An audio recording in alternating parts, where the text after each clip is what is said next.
Hey guys, John V here with PhoneArena, and this is our hands-on look at the OnePlus 6. It's really hard to imagine that it's been 4 years since the release of the original OnePlus One back in 2014, but here we are now with the OnePlus 6. With all eyes on the OnePlus 6, the timing is just right for the company, who has seen what the competition has brought to the table, and they intend to capitalize on that. The biggest surprise about the OnePlus 6 is that we didn't realize initially that it no longer leverages the signature all-metal construction we've seen in the series, but it's been replaced instead by an all-glass one featuring Gorilla Glass 5. We can definitely tell it's an all-glass construction with the mirror black version of the handset, but with the silk white and the midnight black variants, it can't be mistaken for an all-metal design. While the general footprint of the phone follows the OnePlus 5T before it, there's more of a symmetrical look with the OnePlus 6, evident in how the camera is now centered on the back of the phone. And unlike some other phones employing glass designs, the OnePlus 6 doesn't feel as fragile for some reason,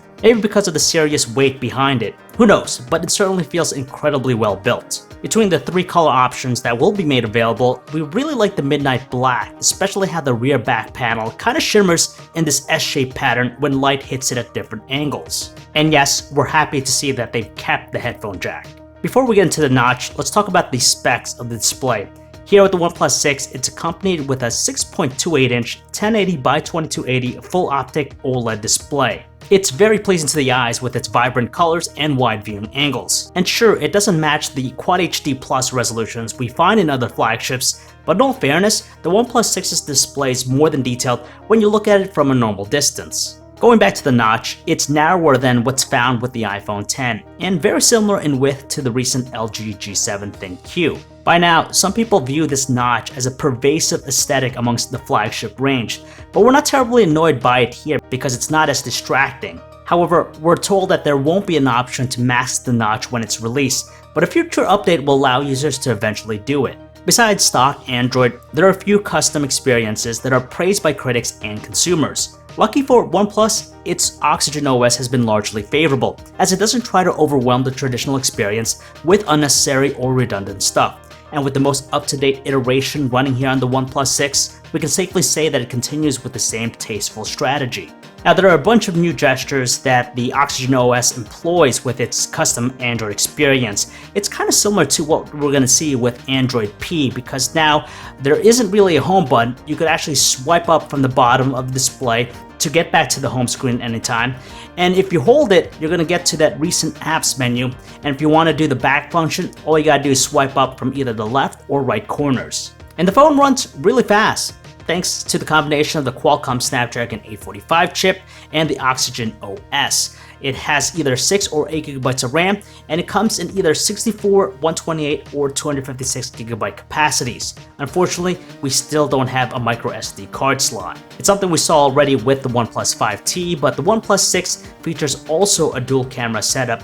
This time though, it breaks down to a main 16 megapixel camera with an f1.7 aperture, and there's a secondary 20 megapixel camera. It features optical image stabilization and a 19% larger sensor to let in more light under dim situations. Speaking of that, the OnePlus 5T struggled in low light areas, so we're really hopeful that's been remedied here. With the front-facing camera, they've added the ability to capture portrait shots, which is achieved with the aid of AI.